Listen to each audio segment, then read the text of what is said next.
Good morning, everybody. Welcome back to another episode of Retro Hoop Breaks. It's still morning here, so I wanted to get this video done before I start my day. Very interesting email that I got yesterday evening. I do have a PSA membership, so I get these newsletters from time to time from PSA. And usually they've just got, a couple different articles, but this one in particular had a really interesting one. This is an article from Joe Orlando, president and CEO of the now private Collectors Universe. Very interesting, interesting article that he did. If you haven't watched my video on PSA and why I think, let me take these glasses off because I got a gnarly glare. Why I think that they are not going to fix lead times anytime soon. I'll link that up at the top. You can go ahead and watch that. It'll give you a little more context into what I'm talking about here. But in this article, the article is entitled, "Taking My Hacks, an Avalanche of Cardboard, an Inside Look at the Surge of PSA Submissions." And I don't know how to feel about this article because it just confirms that what I initially felt, which is I don't think they're going to do anything anytime soon to fix turnaround times and lead times. In the article, he talks about how nobody saw this surge coming and how there was no way that they knew that, that the card market was going to be good, or this good at least, which is true. I mean, there's, I don't think anybody in the hobby really thought things were going to get this crazy. I mean, and that's fine. We understand that. But he talks a little bit about the card prices and how things have gone up, 10x, 20x, in the middle of a pandemic. I get all of that. But then he starts talking about turnaround times. And in the article, he says, from the outside, our customers started to realize one thing very quickly. Turnaround times were slow and getting slower by the day. It's true. And I'm not here to sugarcoat it. I have been a hobbyist my entire life and a former customer, and I understand the frustrations in not getting your cards back in a timely fashion. Do you now? Let me make that perfectly clear. That said, I wanted to share some details about the reality of the situation so our customers had context for what PSA is experiencing behind the scenes. Now, I'm going to stop right there. I don't care what PSA is experiencing behind the scenes. If it's so bad to where we're talking pretty much almost a year to get your cards back, like, don't tell me what you're experiencing behind the scenes. Tell me what you're doing to fix it. Like, I don't care about, like, all this stuff that you got going on behind the scenes. So he goes on to talk about how the company's been in a hiring frenzy and how originally Collectors Universe had only around 350 people. And now they got 750 people and growing rapidly, it says. October 2020, they doubled the size of their headquarters, and then now they've added an additional 50,000. So when they doubled, it went over to 125,000 square feet, and now they've added an additional 50,000 square feet, or they're in the process of acquiring an additional 50,000 square feet. And the interesting part here is it says that gave us access to about 125,000 square feet. Our company has continued to invest in technology solutions to assist us in the long term. Interesting. Now a private entity, we are looking to accelerate some of these projects with new ownership as we look to the future. So I was going to do a video originally because I've gotten some of the comments where everybody's saying, it seems like you're just, crapping on PSA and you're not really, giving any solutions. First of all, PSA is not listening to me for solutions. I guarantee you that. But second of all, I did have this idea to do a video where, you know, from a supply chain standpoint, from a capacity management standpoint, which is what I do professionally, I was going to kind of give some ideas and some thoughts as to what I thought PSA should do in order to kind of get things together.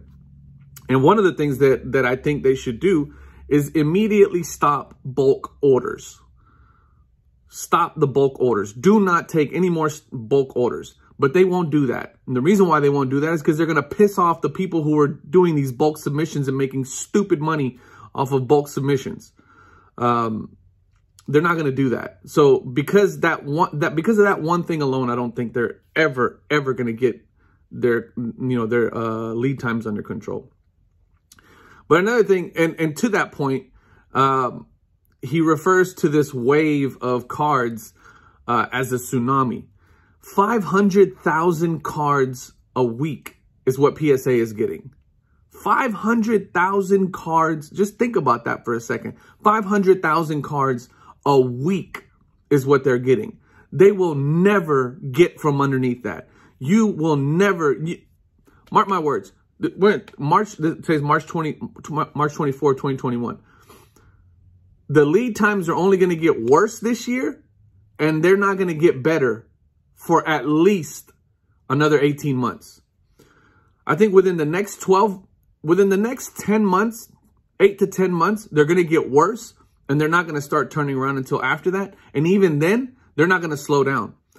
And, you know, these articles that they keep putting out where they're talking about, oh, you know, hey, you know, we're slammed. Yeah, well, no crap, you're slammed. We get that you're slammed. What are you doing about it?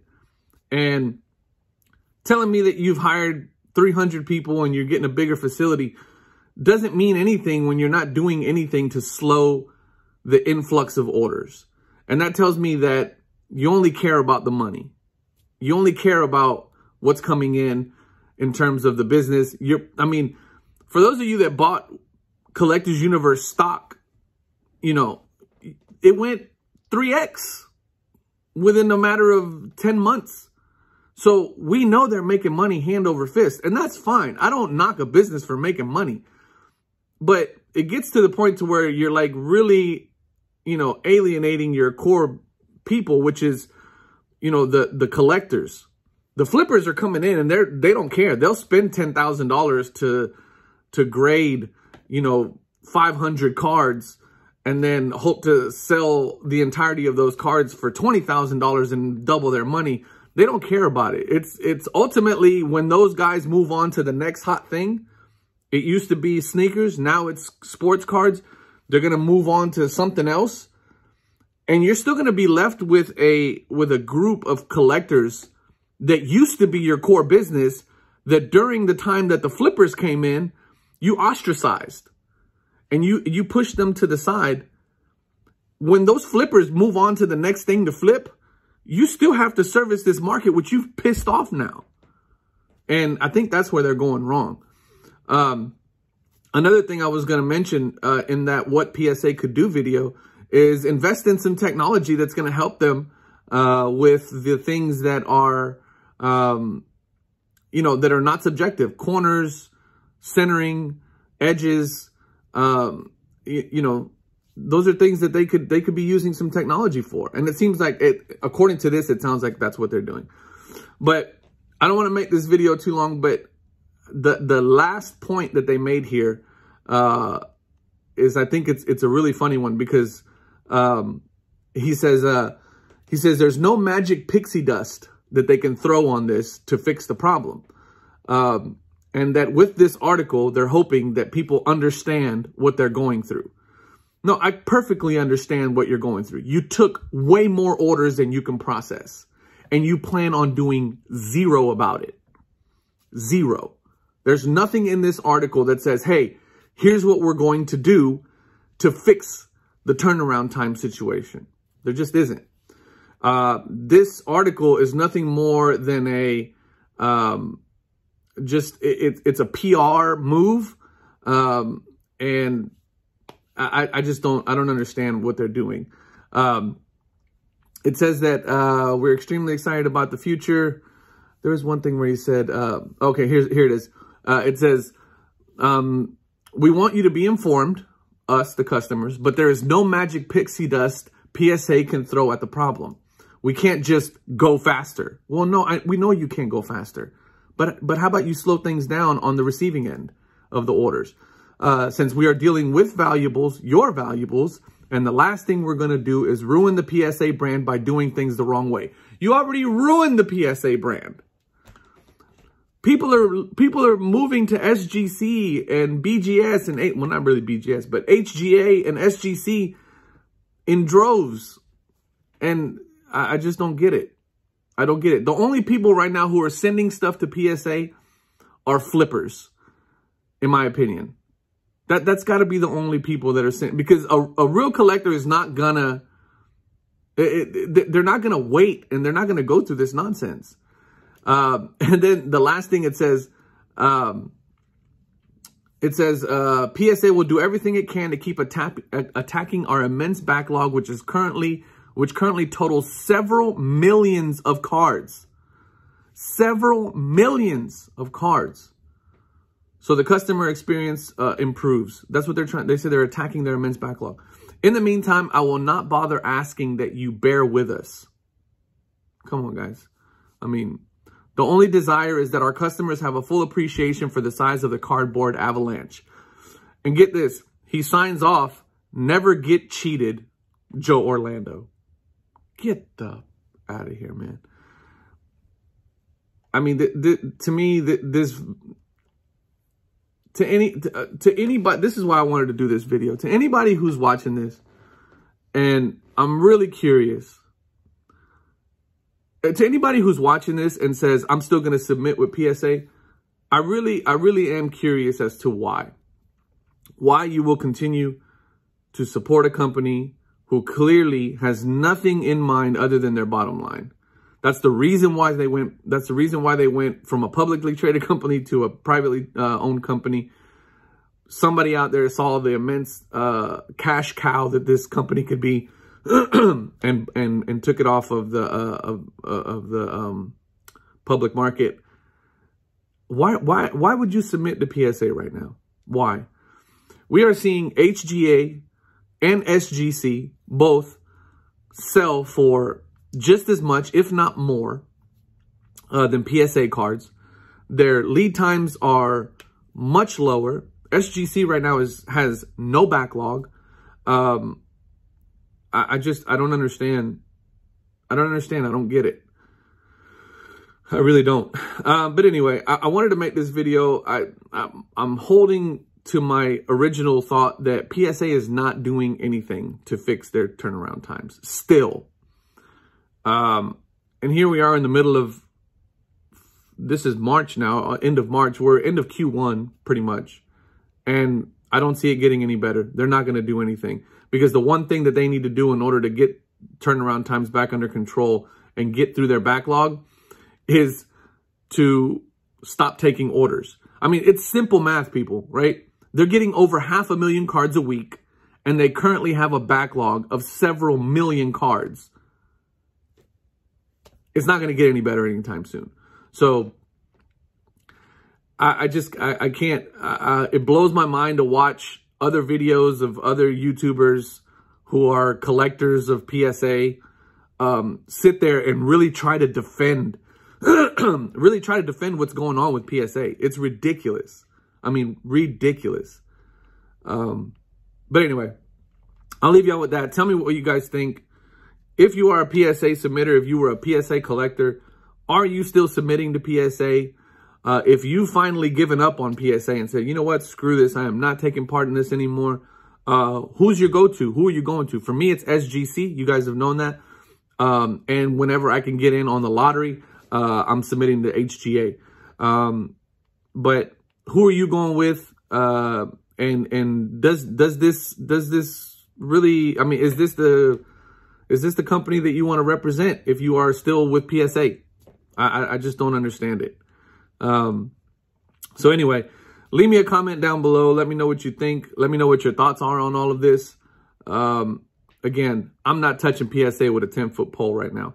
I sent in a card on a bulk submission in October of last year. 3 Hakeem Olajuwon, 86 Fleers.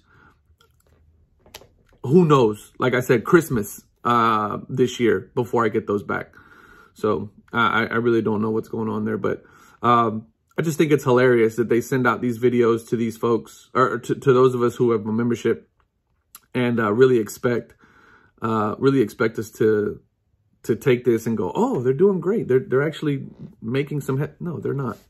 They're not. This is basically a article that's come out and says, oh, please feel sorry for us. We've accepted way more orders than we can process, and we'll continue to accept way more orders that we can process.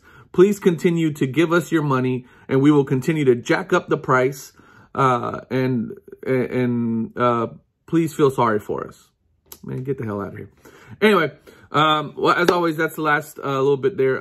Leave me a comment down below. Tell me what you think. If you like this video, please hit the like button. Please subscribe and hit the notification bells, because I'll be doing a lot of videos like this. I'm constantly watching my emails, looking for stuff like this from PSA, from SGC, from HGA.